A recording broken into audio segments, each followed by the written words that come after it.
Em nome do Pai, do Filho e do Espírito Santo. Amém. Ave Maria, cheia de graça, o Senhor é convosco.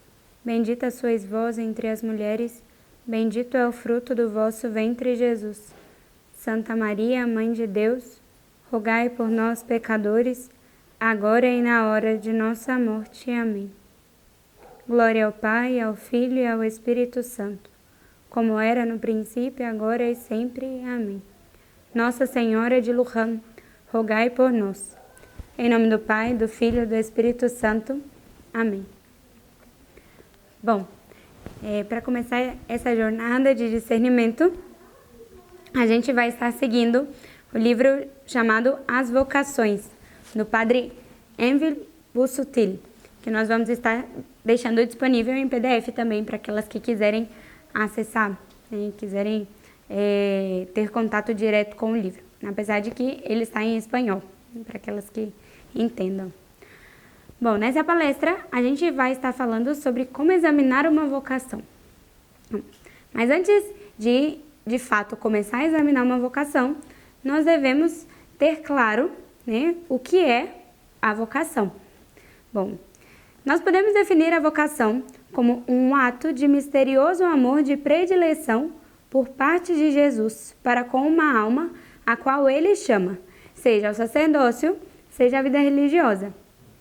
Bom, e quando nós pensamos na vocação, São João Paulo II dizia que a vocação é um dom e um mistério. Em virtude dessa iniciativa em Deus, é um mistério. Não sabemos o porquê Deus nos chama. Deus livremente nos escolhe, nos olha, nos atrai, nos ama e nos chama. Diz as Sagradas Escrituras, como são inescrutáveis os seus juízos e impenetráveis os seus pensamentos. Bom, e é um dom, em virtude da eleição por parte de Deus. Ele nos comunica esse dom, essa graça, e é imerecida, não é em virtude de nossas qualidades, não de nossa bondade, não porque somos boas, não. É um dom gratuito e imerecido. É fruto da eleição de Deus. Por mais santo que alguém seja, a gente não pode dizer que essa é a vocação que Deus o chama. Por melhor que seja a pessoa, a gente não pode dizer Deus vai chamá-lo com certeza. Não, porque é Deus quem elege. De fato, a gente não pode dar vocação a ninguém.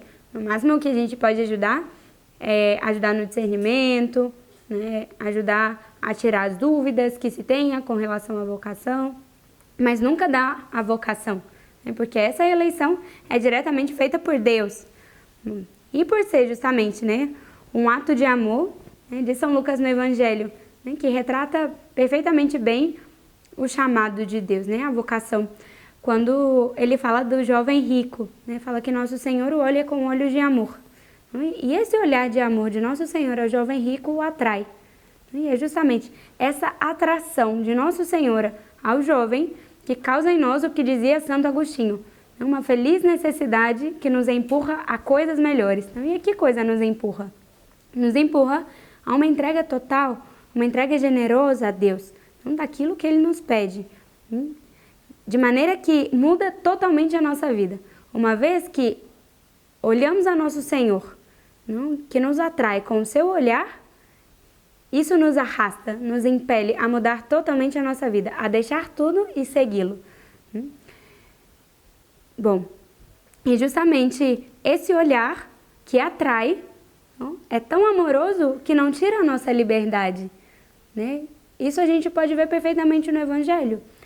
Assim como Nosso Senhor olhou com olhos de amor para o jovem rico, também olhou para os apóstolos quando o chamou.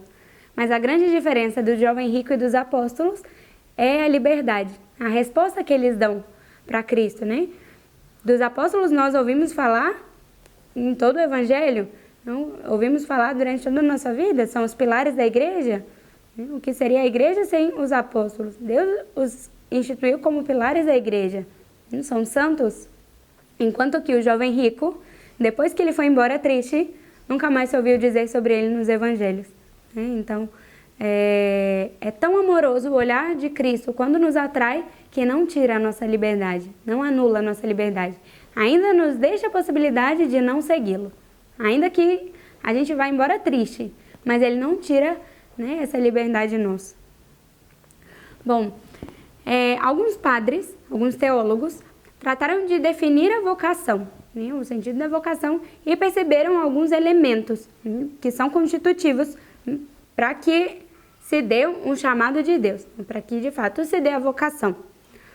Isso a gente vai tratar um pouquinho. Bom, primeiro, a vocação em geral, né? Isso se dirige a todos os cristãos, aos fiéis em geral. Deus quer que todos sejamos santos, não é a vocação à santidade. Não? Deus quer que todos sejamos santos, mas não da mesma forma, né? A gente pode ver perfeitamente nos evangelhos. Há alguns somente, nosso Senhor diz, vai, deixa tudo e me segue. Não? Mas não a todos. Alguns, ele simplesmente diz, a tua fé te salvou. Ou sede perfeitos como vosso Pai. Ou ainda, vai e não tornes a pecar mais. Mas não é a todos que ele diz, vem e segue-me. Então, existe uma vocação geral, que é a vocação à santidade, mas a vocação particular de segui-lo é justamente particular, não é a todos que nosso Senhor faz esse chamado, né? É o chamado à pessoa. E consiste em duas coisas. Primeiro, em dotar a pessoa chamada de alguns requisitos que vão tornar apto o sujeito para tal estado de vida. Esses requisitos vão ser morais, espirituais e físicos, que a gente vai estar falando mais para frente. E a segunda coisa, em dar uma graça interna, pela qual o jovem julga que a vida religiosa é um estado mais perfeito para que ele possa alcançar a santidade. Ou seja, eu faço o meu discernimento e eu consigo ver racionalmente que a vocação religiosa, a vocação sacerdotal, tem os meios que vão me levar melhor, que vão me conduzir melhor ao meu fim último, que vão me levar a chegar a alcançar o fim pelo qual eu fui criado. Então, essa graça interna só vai ter aquele que tem a vocação. É uma graça de poder chegar a isso. A gente pode ver que a vida religiosa é em si mesma mais perfeita pelo fato de que é mais acessível, né, os sacramentos. Todos os dias temos a Santa Missa, temos a confissão semanal, de certa forma preserva mais a alma. Mas a grande diferença é em particular. Bom, em si mesma, a vocação religiosa é mais perfeita, mas para mim, o que para mim é mais perfeito? O que vai me santificar? Então, está aí essa graça interna de ver, de fato, a vocação como mais perfeita para mim. Então, para mim, essa vocação tem os meios que vai me conduzir melhor à minha salvação, à santificação da minha alma e de muitas outras almas, através da minha, né? Bom, e a vocação externa? O que seria a vocação externa? Bom, tem um pintor chamado Caravaggio. Ele é o que pinta a capa deste livro. Ele retrata a vocação de São Mateus. E é muito interessante. A gente vai disponibilizar também a imagem para aquelas que queiram ver. É muito interessante como ele pinta a vocação de São Mateus. Ele coloca São Mateus como cobrador de impostos e Nosso Senhor à direita. Tem uma iluminação saindo de Nosso Senhor em direção a São Mateus. E Nosso Senhor está apontando, representando esse chamado de Cristo a São Mateus. Porém, atrás de Cristo, a gente vê também outra pessoa que tem uma mão apontada. E essa pessoa é São Pedro. E representa justamente essa vocação externa, que é a confirmação da igreja. Por quê? Tem a vocação interna, que é essa graça de Deus. E a vocação externa, que é a confirmação da igreja do chamado de Deus. Então, justamente o fato de que São Pedro esteja representado atrás de Cristo, apontando também para São Mateus, representa justamente essa vocação externa, que é a confirmação da igreja do chamado de Deus. Se esse chamado é autêntico. E como a igreja confirma um chamado de Deus? Bom, quando se dá uma admissão à vida religiosa, ao sacerdócio, por exemplo, não pode haver uma ordenação sem aprovação do bispo. Eu não posso professar os meus votos religiosos sem que eu seja admitida pela minha superiora. Bom, assim. E, bom, em resumo, são 3 elementos que constituem uma vocação autêntica. O primeiro elemento é a reta intenção. E o que seria a reta intenção? Seria justamente o fato de que o jovem está convencido de que esse estado de vida me conduz melhor, mais perfeita e mais seguramente à consecução do meu fim último. Ou seja, busca e visa um fim que é sobrenatural. Não tem um interesse material, um interesse humano, mas o interesse é sobrenatural. É a santificação e a salvação da alma. A segunda coisa é que o jovem tem os requisitos intelectuais, morais e físicos para poder corresponder com a vocação. Não quer dizer que seja idôneo, que tenha idoneidade para cumprir com as obrigações do estado de vida, ou seja, que seja capaz de observar as regras, cumprir com os horários, com as penitências próprias da ordem, de viver a vida comunitária. E terceiro, que seja admitido pelo superior. Aí está a comprovação da igreja do chamado interno, feito por parte de Deus. Bom, e aqui, até agora, vocês devem estar se perguntando, mas e o sentimento da vocação? Aonde entra? Aonde aparece o sentimento da vocação? Bom, é muito fácil, porque pelo que a gente disse até aqui, fica muito claro que a vocação não é questão de sentimento, senão que é questão de entendimento e de vontade. Porque com entendimento eu compreendo e julgo que isso me convém para a minha santificação, que isso convém para a salvação da minha alma. E nosso Senhor diz, se queres ser perfeito, não se te sentes atraído, se você se sente chamado, mas se queres, é um ato de vontade. E está aí um grande erro, porque muitas pessoas pensam que para seguir a vocação eu tenho que ser atraído por ela, eu tenho que ter interesse por ela, eu tenho que querer ser religioso. Bom, eu, por exemplo, eu não queria ser religiosa quando eu vi que Deus me chamava. Inicialmente, eu não queria, não aceitava, e não é uma condição, porque Deus nos chama independente de que a gente sente.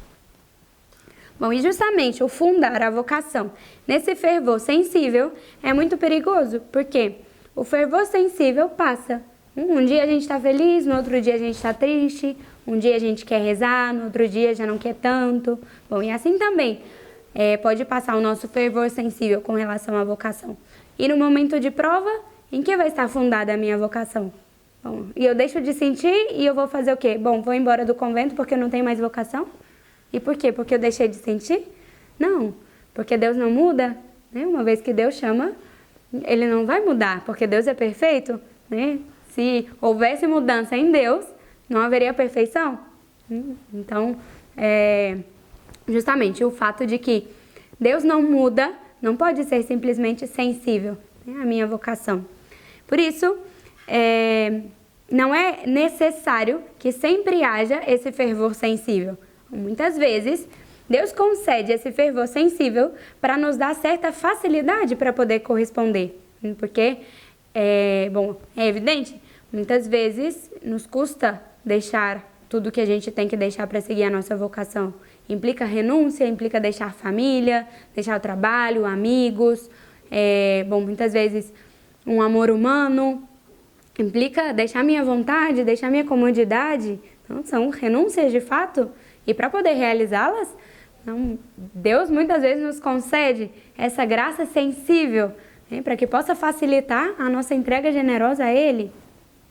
Portanto, não se trata de sentir, mas entender com o entendimento iluminado e elevado pela graça de Deus, que para mim é mais perfeito, ainda com todos os meus defeitos, ainda com minhas debilidades, com minhas virtudes, com minhas características, para mim me convém mais esse estado de vida, para que eu possa viver uma vida digna de ser vivida, ou seja, para que eu possa viver uma vida que me conduza à santidade. Quando Cristo fala sobre a rigidez do matrimônio para os apóstolos, eles respondem, se é assim, é melhor não se casar.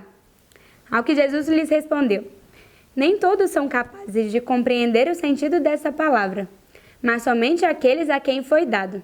Quem puder compreender, compreenda. É aí que Cristo fala sobre o voto de castidade, que é essencial para a vida religiosa. Mas é justamente isso. Não a todos é dado entender isso, mas quem puder compreender, compreenda. Portanto, até aqui, a gente pode concluir afirmando que quando se tem vocação? Quando o jovem, a jovem, está convencido, moralmente, não sensivelmente, de que a vida religiosa é a vida que melhor me conduzirá ao fim pelo qual Deus me criou, uma vez que tenhamos as condições requeridas e sejamos admitidos pelos superiores. Bom, e essas condições requeridas, quais seriam?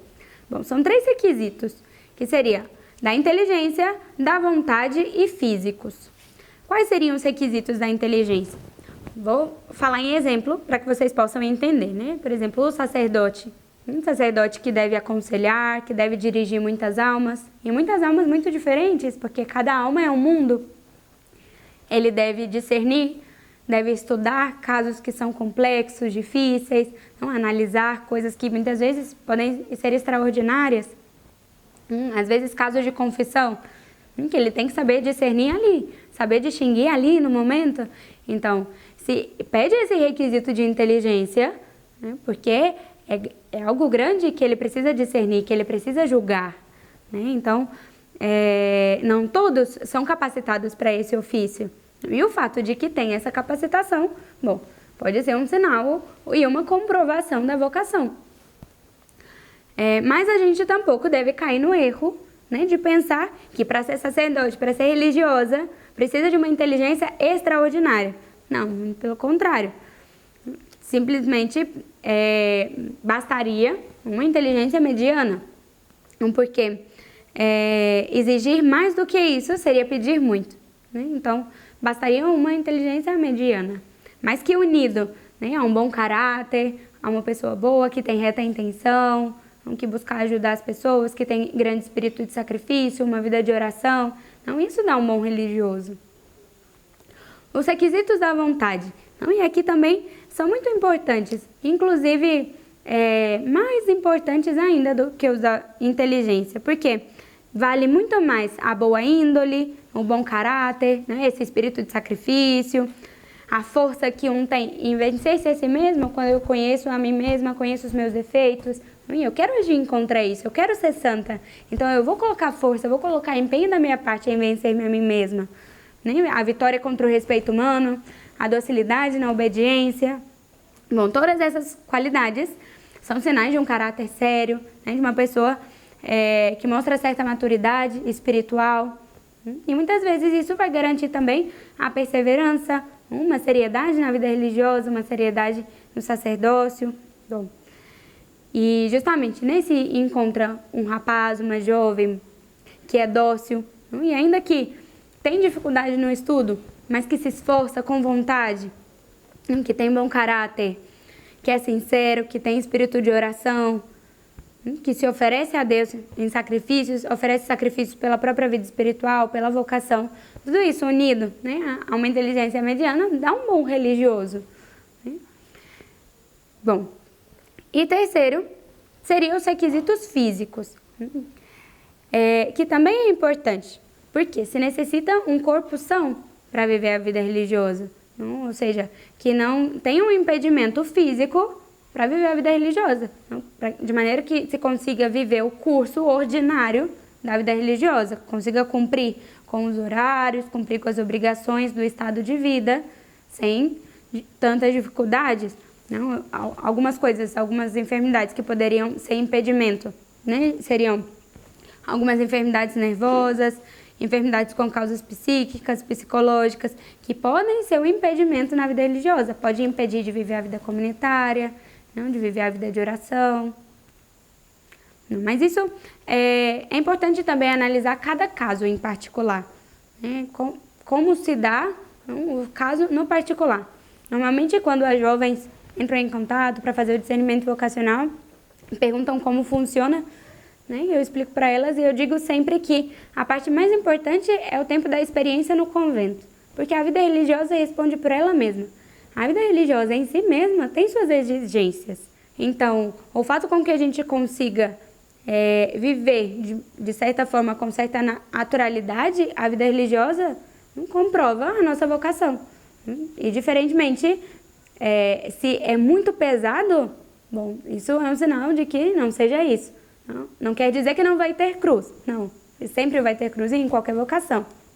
Mas isso responde por si mesmo, né? Que não tenha esse impedimento de viver o que pede a vida religiosa, o mínimo que pede a vida religiosa, né? Bom, mas tudo isso que nós falamos não basta. Por que não basta? Não basta para dar segurança em uma vocação. Ainda que o jovem tenha todos esses sinais, que tenha esses requisitos, se requer que, conhecendo a vida religiosa, eu devo estar convencida da vontade de Deus e devo livremente e conscientemente realizar o meu ato de dizer quero. Realizar esse ato da vontade, quero. Porque Jesus não nos impõe a vocação. Ele nos chama, nos convida. Mas é livre a nossa resposta. Eu posso dizer-lhe que sim ou que não. É muito claro no Evangelho. Se alguém quer vir após mim, negue-se a si mesmo. Quem quiser salvar a sua alma, vai perdê-la. Nós podemos aconselhar no discernimento, tirar dúvidas, conduzir as almas nesse período de decisão, mas sempre a resposta final é entre o jovem e Deus. Diante de Deus, eu digo meu sim ou não. Eu digo quero ou não quero. E porque depois disso também vai sustentar minha vocação. Para depois não dizer, bom, porque a freira me falou que é assim, porque o padre me disse que é assim. Não, porque eu conheci, me convenci e livremente correspondi à vocação a qual Deus me chamou. Isso vai sustentar depois a nossa vocação também, né? Bom, e por aí, muitos podem se perguntar, é difícil, né, decidir então uma vocação? Às vezes a gente escuta por aí que precisa de um sinal extraordinário, né, para saber se Deus me chama ou não. Precisa que o anjo apareça na minha frente. E não é assim. Ou que a pessoa precisa ser muito santa para que Deus chame para esse estado de vida. Também não é assim. Ou que tem que ser aquele jovem que é recolhido, que é de oração. E tampouco é assim. A gente não pode limitar Deus, porque é Deus o autor da vocação. E Deus chama a quem quer, como quer e quando quer. Não dizer que enquadrar, né, os chamados, as pessoas às quais Deus chama, não seria enquadrar o Espírito Santo, né, limitar Deus. E em Deus não tem limites, Deus é a suma perfeição. Não é por esse caminho. Ou ainda, as pessoas dizem, não, você tem que primeiro aproveitar a vida, conhecer o mundo, você não conhece nada ainda. E aí está um grande engano, porque eu não preciso pecar para saber que eu fiz mal. Eu não preciso matar para saber que eu fiz errado. Eu não preciso quebrar um copo de vidro na minha mão para saber que eu vou me cortar. Assim como também, eu não preciso experimentar o mundo para saber que eu não pertenço a ele. Não, Jesus Cristo morreu na cruz por mim justamente por isso, né? Não precisa. Isso é um grande erro, não? E o fato, né, de que Deus chama, Ele nos chama a um estado de vida, ou seja, algo que é permanente. Um estado significa isso, que é permanente, um estado de vida. E o principal meio que Deus dispõe para que nós nos santifiquemos. Não é isso, quando Deus nos chama a uma vocação, Ele nos está dando um meio para a nossa santificação. E é o principal meio. Por isso, errar na nossa vocação seria o erro da nossa vida. Não podemos consentir em errar na nossa vocação. Por isso deve ser feito o discernimento, com muita oração, com aconselhamento, buscando os sacramentos, a comunhão e a confissão, a devoção à Santíssima Virgem. Isso ajuda muito, porque é a decisão da nossa vida. Ela vai me conduzir à minha santificação, à minha união com Deus. E por isso, Deus também costuma dar certa facilidade para nos ajudar a corresponder com a nossa vocação, para nos ajudar a realizar as renúncias que a gente tem que realizar com certa facilidade. Deus torna, de certo modo, fácil, né, realizar essa renúncia. Santo Tomás de Aquino, ele afirma que o propósito de entrar na vida religiosa vem de Deus.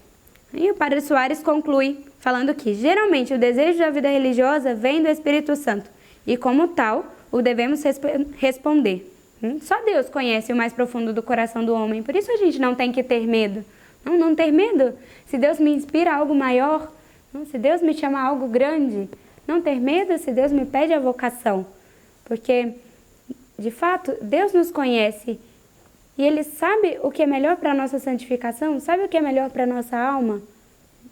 Então, não ter medo, senão que vê a vocação como vinda de um Pai bom, que quer nos cuidar e quer nos levar a Ele. Bom, e como Deus costuma se manifestar, né, nos chamados, na vocação? De 3 formas. A primeira seria diretamente, ou seja, o próprio Deus, ou por uma visão, por uma inspiração muito clara, de maneira que eu não tenho dúvidas. Que no caso, seguindo a Santo Inácio de Loyola, seria primeiro tempo, né, uma graça de primeiro tempo. De maneira que eu não posso duvidar, como por exemplo foi com São Paulo, quando caiu do cavalo,